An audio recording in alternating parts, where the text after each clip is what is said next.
Secretario, para dar respuesta a las preguntas de los diputados. Gracias, diputado presidente. Pues la verdad es que son temas que dan para mucho y vamos a tratar de ser breves. En la primera pregunta, que tiene que ver con el apoyo el Fondo de Apoyo a Migrantes, este es un fondo que también vale la pena recordar, fue un fondo federal que se instituyó desde el 2009 gracias al cabildeo del gobierno de Zacatecas, obviamente, en aquel tiempo del Instituto de Atención a Migrantes, aquí del gobierno de Zacatecas. Y bueno, ha sido una distribución, el primero, por ejemplo, fueron 20 millones de pesos para que le tocaron a Zacatecas, más, fueron alrededor de 21, sin embargo, eventualmente lo hicieron de acuerdo a la distribución de los migrantes deportados. Y debemos de decir que Zacatecas sí es el número 1 en migración, en captación de remesas por familia, pero en números absolutos o en porcentajes. Nosotros tenemos, por ejemplo, para poner solamente en contexto, Michoacán tiene más de 4 millones de migrantes, cuando nosotros tenemos más de 750,000 que nacimos aquí, vivimos allá, y obviamente eso contextualizado, pues a la hora de hacer la distribución en los siguientes años después de 2009, bajó tanto el aporte federal para el gobierno de Zacatecas que terminamos el año pasado con 5,900,000 pesos. Pero el año pasado también hubo un apoyo importante por primera vez por la anterior legislatura de 12 millones, más de 12 millones de pesos para crear un fondo en la misma dinámica, pero del gobierno del estado. El año pasado fueron 3,918 personas deportadas o repatriadas por el gobierno de los Estados Unidos. ¿Y cómo sabemos? Porque el Instituto Nacional de Migración tiene un convenio con los Estados Unidos por medio del cual entrega a las personas con una lista, ya no las pueden dejar debido a es un convenio muy importante que logró en 2011 el gobierno de Relaciones Exteriores, el gobierno de México. Entonces, de entrega a las personas deportadas con las listas de las personas y sus nombres. De esta manera, el Instituto Nacional de Migración pues lleva una relación más o menos exacta. La falla importante que hay es que yo lo mencionaba antes, de esos 3,918 zacatecanos que regresaron el año pasado, la mayoría, si no es que alrededor de unos 3,000, eran personas que estaban intentando cruzar la frontera.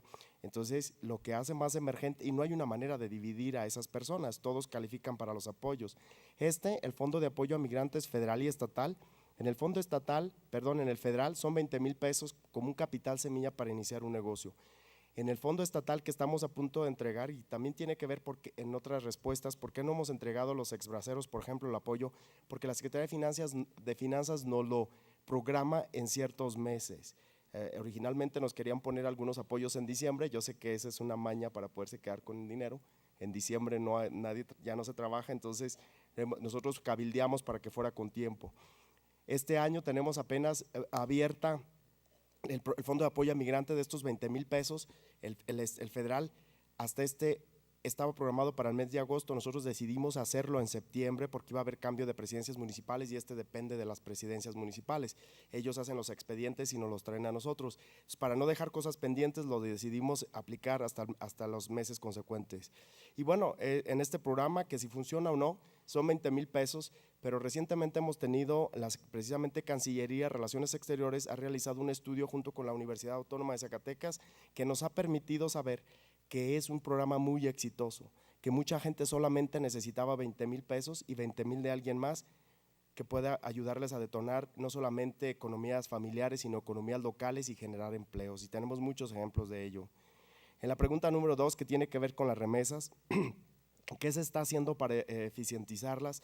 Desafortunadamente en México, y perdón que se los diga, yo he vivido los últimos 20 años de mi vida en Estados Unidos, pero en México seguimos teniendo, si no es que igual, un peor sistema bancario que no permite que eso suceda. Sí hay una escasez de política pública en cuestión para eficientizar las remesas.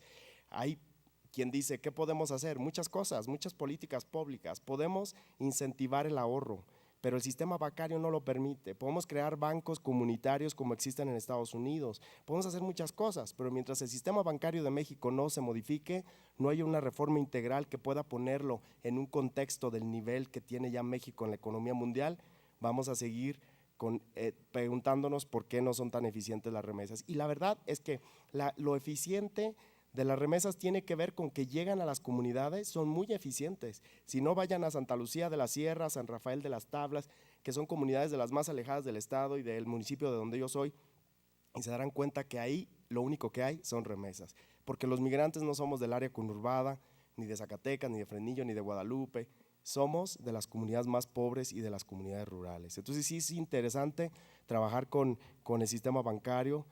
con la Conducef en crear junto con el gobierno y los migrantes políticas públicas, y ahí también entrarían ustedes, podríamos otra vez seguir adelante en esta política pública de atención a este tema que nadie ha hecho. Entonces, eso es lo que tengo para esta pregunta. En lo que tiene que ver con Corazón de Plata, la diputada Lisbeth, ¿por qué no se abre a los legisladores? El programa Corazón de Plata, lo voy a explicar muy rápido, tiene que ver, este es un programa muy sensible, que no se puede hacer un programa federal, porque depende de la buena voluntad del consulado de Monterrey específicamente, de algunos empleados que nos hacen el favor. Les voy a explicar, un ejemplo siempre lo digo, cómo es que durante el embargo de Cuba a Estados Unidos, donde estaba prohibido ir a Estados Unidos, el varadero en Cuba, no me dejarán mentir, estaba lleno de gringos. La única manera en que los americanos podían ir a Cuba era por dos razones, por cuestiones religiosas y por cuestiones educativas. ¿Qué pasa? Que hacían una simulación, que es lo que nosotros estamos haciendo, de ir en un viaje a la iglesia, y de repente se iban a una playa nudista en Varadero. Entonces esa era la respuesta. ¿Qué hicimos nosotros? Nosotros buscamos un convenio, este es un intercambio cultural, tiene que ser con las organizaciones de zacatecanos. A mí no me importa cuántos hace Michoacán, porque déjenme les digo cuántos hace Michoacán, lleva 4,900 beneficiarios, ellos trabajan con los municipios, y este programa en Michoacán no lo hacen con un convenio con el consulado, lo hacen directamente como una agencia de viajes, llevan 300 personas viejitas y los forman, y de esas 300 les dan a 150. Sin embargo, ¿por qué ellos lo hacen con las presidencias municipales? Michoacán tiene cerca de 500 municipios, si no me equivoco, no sé, es un estado muy grande. Está a punto de colapsar su programa debido a la intervención de los presidentes municipales de diferentes fracciones. Si hablamos de más de 400 municipios, imagínense, eso no da ninguna certeza a que este programa en Michoacán pueda sobrevivir más allá de los próximos 2 años. Y por expresiones propias de los trabajadores a quien nosotros capacitamos aquí de la Secretaría de Michoacán, es un programa que está a punto de colapsar. Y nosotros queremos que nuestro programa vaya creciendo y que vaya fomentando la organización en Estados Unidos en este formato. Una invitación por parte de la organización, la Federación en Estados Unidos, con una lista de personas beneficiadas en un viaje de intercambio cultural, que sí cumple con eso, entran juntos, salen juntos por 30 días y eventualmente pueden utilizar su visa cuando quieran volver a ir. Lo que sí es importante que ustedes como legisladores hagan, porque sí se los van a pedir y sí se los van a gestionar, es que nos ayuden a la difusión correcta del programa. No quiere decir que las presidencias municipales no participen, ni los legisladores tampoco. Cuando tengan una petición, cuando vayan a sus comunidades, pueden hablar con la gente acerca del programa y ayudarles a cabildearlo por medio de las organizaciones, que los incluyan. Este programa es para beneficiar a las personas que trabajan voluntarias, que son miembros de las organizaciones. Pero si alguien quiere, traer a sus papás, tiene 40 años que no los ha visto, pues van a hacer la lucha de ser parte de una organización y ayudar a otros y a su propia familia a venir a Estados Unidos. El formato de nosotros es el más seguro, nosotros creamos las reglas de operación, las hemos compartido con todo el mundo, y debido a que algunas personas hacían fraude con el programa llamándolo Corazón de Plata, nosotros es que decidimos registrar el nombre como una marca registrada. Entonces esa es la razón, nosotros en la Secretaría de Inmigración estamos a la orden para ayudarlos en esa gestión, que es muy importante. No vamos a hacer una reforma migratoria, pero entre más personas podamos beneficiar bien en un programa seguro que pueda durarnos muchos años, lo vamos a seguir haciendo. Esa es la respuesta para lo que tiene que ver con el programa Corazón de Plata. Para la diputada Carolina, los apoyos que tienen que ver con la Defensoría, 248 apoyos son casos de asesoría legal que tienen que ver con una cosa muy importante, la separación familiar. En Estados Unidos, una persona que no tiene documentos es deportada y tiene sus hijos que nacieron en Estados Unidos, el Departamento de Familias y Niños es muy estricto, inmediatamente los toma su custodia, pierde la custodia a la persona, es deportada, y no solamente eso, nadie los puede reclamar, y entonces van a un proceso de adopción o a casas foster homes, a las casas temporales. Es importante que las personas que son indocumentadas tengan todas sus cuestiones legales arregladas, y este tema se hizo muy popular y hubo mucha demanda. Nosotros llevamos a la Defensoría Pública en este tema y no les dejó estos casos, muchos los resolvieron ahí, pero muchos están trabajando en ellos. Tiene que ver muchos con divorcios, otros con el aseguramiento de cierto terreno, para asegurar la propiedad. Entonces, y con esta cuestión de la separación de familias, pero todos estos 200 y tantos problemas que algunos lo resolvieron ahí y algunos otros están todavía en trámite por la complejidad del asunto, ¿no? Y la verdad es que, ¿por qué no se atendieron algunos temas o becas del programa 3x1?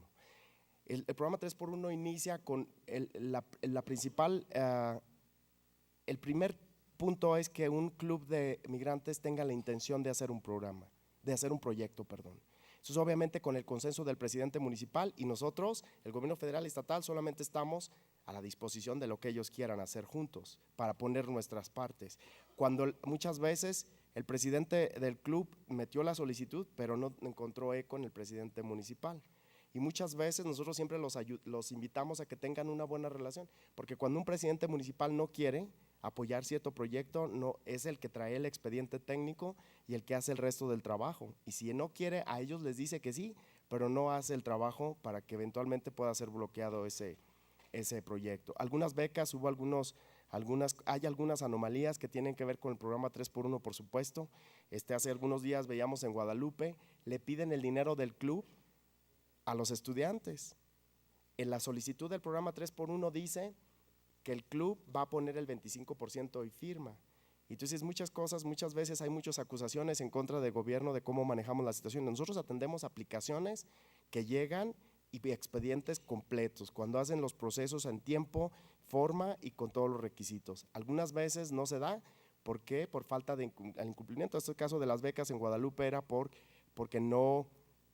los estudiantes depositaron malamente, era el club el que debió de haber depositado y la presidencia municipal no depositó su parte. Nosotros les damos extensiones comúnmente 3 días, 5 días para que puedan hacer su depósito. No vimos eco en esas peticiones nuestras y Sedesol Federal, quien es el encargado del programa y de la normatividad, se vio obligado a cancelar esas becas, como muchos otros proyectos que en algún comité de validación se validan, pero que posteriormente se cancelan por el incumplimiento de alguna de las partes. O sea, habría que ver cuál es específicamente el detalle de por qué becas y en qué municipio no pasaron. Nosotros en la Secretaría de Migración tenemos la información cuando gusten y tenemos todo el historial porque los proyectos del 3x1 se validan con un acta donde están todos los socios. Los exbraceros, no está el diputado, pero es un tema muy importante. Los exbraceros, primero para empezar, no es responsabilidad del gobierno. Sí es cierto que fue un programa de 1942 a 64, es responsabilidad de todos tal vez, es un tema que a todos nos afecta y que todos sabemos que es justo. Este programa se implementó a raíz de la buena voluntad del gobierno del estado en apoyarlos para que gestionen sus 38,000 pesos, que hay irregularidades, sí, que por qué está en la Secretaría de Migración, es la primera petición que yo hice y ojalá ustedes me ayuden a que regrese a la Secretaría General, porque es un conflicto social. Nosotros no tenemos negociadores en la Secretaría de Migración. ¿Por qué negociadores? No sé cómo llegamos a este punto, pero los apoyos hay que negociarlos con las organizaciones. Las organizaciones dicen que porque el programa existe gracias al cabildeo de ellos. Sin embargo, hay acusaciones y son verbales, no tenemos pruebas de ello, de quién les quita hasta el 50% por solo llevar a los viejitos ahí. Cuando yo vine a la Secretaría de Migración, de Zacatecano Migrante, yo les decía, me preguntaban cuál era mi propuesta para negociar con ellos. Digo, ninguna. El programa en ningún lugar maneja que alguien va a intervenir. Yo voy a abrir un hoyo en la pared y voy a formar a los viejitos ahí y les vamos a entregar su dinero. Pero no, estas declaraciones son fuertes y obviamente mueven intereses y provocan paros y cierres de oficina, como a ustedes ya lo saben. Entonces, el año pasado hubo 4 millones de pesos. Yo creo, y firmemente se los digo, porque estamos antes en la antesala de la aprobación de un presupuesto de programas, que si quieren apoyar a las personas de la tercera edad, puedan crear un programa para viejitos pobres, que venga en un formato diferente. Yo escuchaba ayer al presidente electo hablando de que no se iba a permitir en el gobierno federal intermediarios, y a mí me parece una declaración importantísima que tiene que ver con el programa de exbraceros y muy que aplaudo, porque la verdad es que si un viejito va a recibir 10,000 pesos y le llegan 5,000, pues eso es imperdonable. ¿En qué manera podemos? Y ya lo van a ver ustedes. El año pasado un presupuesto de 4 millones, el año pasado para este son 5. ¿Por qué no se ha entregado? porque igual está calendarizado, o sea, nos lo calendarizan por mes. El tercero estamos por entregarlo esta semana, pero no podemos pedir el que nos van a dar en noviembre. Tenemos que esperar a noviembre con la Secretaría de Finanzas para solicitarlo. Pero solo para que tengan una idea, el año pasado de 5 millones y los gastos administrativos, 480 apoyos, 480 y tantos apoyos. De esos 480 y tantos, contrastando con eso, tenemos alrededor de 2,500 en espera. Entonces la queja que van a recibir de los viejitos, perdón, de las personas de la tercera edad, va a ser que cuándo les van a dar su apoyo. Entonces los viejitos están muriendo. Ahora, ¿qué se ha logrado con estas negociaciones con las organizaciones? Incluir a las esposas, incluir a los hijos, a las concubinas. Entonces se están muriendo los originales. Yo siempre, mi propuesta es que saquemos los que están vivos. Ahorita en este momento hay presiones para que hagamos entrevistas. ¿Qué son las entrevistas? Tú traes a un viejito y le dices, usted diga que fue exbracero, y un psicólogo le va a hacer hasta ese beneficio se ha logrado con la presión política para este programa. Entonces yo a la Secretaría General le he dicho muchas veces, o lo llevan para allá o nos dan un negociador, porque la Secretaría General es lo que hacen, conciliar.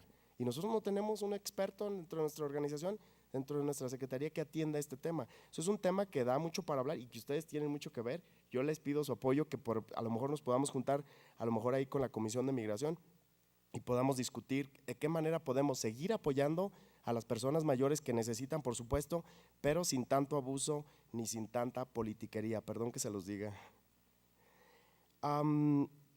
La pregunta del diputado Héctor, que tiene que ver con los derechos humanos y los transmigrantes. Hay que tener muy claro, esta secretaría no es hubo un tiempo que la legislatura le cambió el nombre por Secretaría de Migración. Esta no es una Secretaría de Migración, ni tampoco es una Secretaría de Migrantes Zacatecanos. Es una Secretaría de Zacatecanos Migrantes, donde el nombre sí importa, porque nosotros antes de ser migrantes somos zacatecanos. Entonces ya regresó a su nombre original, y que a mí me parece que es el nombre correcto, el cual compartimos todos los migrantes, que es Secretaría del Zacatecano Migrante. Pero el objetivo y la misión de esta secretaría no es atender la política migratoria de México, es atender a los migrantes que viven en Estados Unidos. Esta secretaría, por recursos económicos, está aquí en Zacatecas. Si atiende a los migrantes, debería estar en Estados Unidos. Pues bueno, ese es otro tema de debate que ojalá y un día se dé. La política pública migratoria de México está a cargo del Instituto Nacional de Migración, o la Secretaría de Gobernación, un instituto que tiene muy pocos años y que a mi punto de vista ha logrado un trabajo excepcional. A partir de mí, fue creado en 1992 nada más. Ahora, tiene mucho que ver el respeto a los derechos humanos. Por supuesto que nosotros luchamos por el respeto a los derechos humanos de nuestros hermanos guatemaltecos que vienen cruzando nuestro estado. Nosotros queremos que la gente los apoye, que la opinión pública tenga un mejor concepto de ellos. Son gente que se ha visto forzada a salir de su casa. Nosotros, el fenómeno migratorio México-Estados Unidos está detenido desde el 2010, hay una tasa neta migratoria negativa. Hay más mexicanos que salen de Estados Unidos que los que entran. La primera vez que se dio ese fenómeno fue en el 2005, pero ese caso de nosotros no es el mismo que el de Centroamérica, donde ha aumentado la migración exponencialmente y el número de las mujeres también. Entonces nosotros los vemos por aquí, los haitianos. Nosotros pedimos a todos que los apoyen. No podemos intervenir políticamente ni en las atribuciones que nos da nuestra secretaría, pero sí exigimos al gobierno de México, que es el mío, al gobierno de mi estado, que es el mío, que cuando menos haga lo que nosotros pedimos para los nuestros o para nosotros mismos en Estados Unidos. Esa congruencia definitivamente tiene que existir. Aquí en Zacatecas se está construyendo la casa de atención a los migrantes, un proyecto en el cual hemos participado y ojalá pudiéramos participar más junto con la Universidad Autónoma de Zacatecas y la Iglesia. Y es un proyecto que ya está trabajando en su primera etapa, reparte comida a los hospitales. Los hospitales están llenos de migrantes de Valparaíso, de gente migrante local. Según la Organización de las Naciones Unidas, 7 7 de cada 10 personas en el mundo vivimos en un lugar donde no nacimos. Es un mundo de migrantes, ya lo dijeron aquí también. Entonces sí es importante que podamos delimitar qué es lo que hace la Secretaría del Zacatecano Migrante y qué es lo que hace el Instituto Nacional de Migración. No había una ley migratoria y también nos criticaban, decían, ¿por qué los zacatecanos, siendo los principales promotores del tema migrante y posicionados como los mejores, no tienen una ley estatal de migración? Michoacán tiene una perfecta, pero no la usa. La ley de migración la aplica el Instituto Nacional de Migración, pero gracias a Dios la legislatura anterior también aprobó una ley local estatal de migración que es muy importante para nosotros porque todo lo que abona es bueno. Ahora está obligando a los municipios a tener una dirección, a nivel de dirección, para atender a los migrantes. Es un tema que nosotros tenemos que pedirle de favor al presidente municipal, por favor, ponga a alguien que atienda a los migrantes. Entonces, ahora no, ahora por ley lo va a hacer. Entonces, vienen otras atribuciones que sí nos van a traer más responsabilidades, pero con gusto. Y que bueno, sería bueno que ustedes le echaran un ojo y a lo mejor quieren hacer una modificación. Es una ley que todavía no está implementada, pero que eventualmente va a suceder. Y pues es cuanto, señor presidente. Muchas gracias.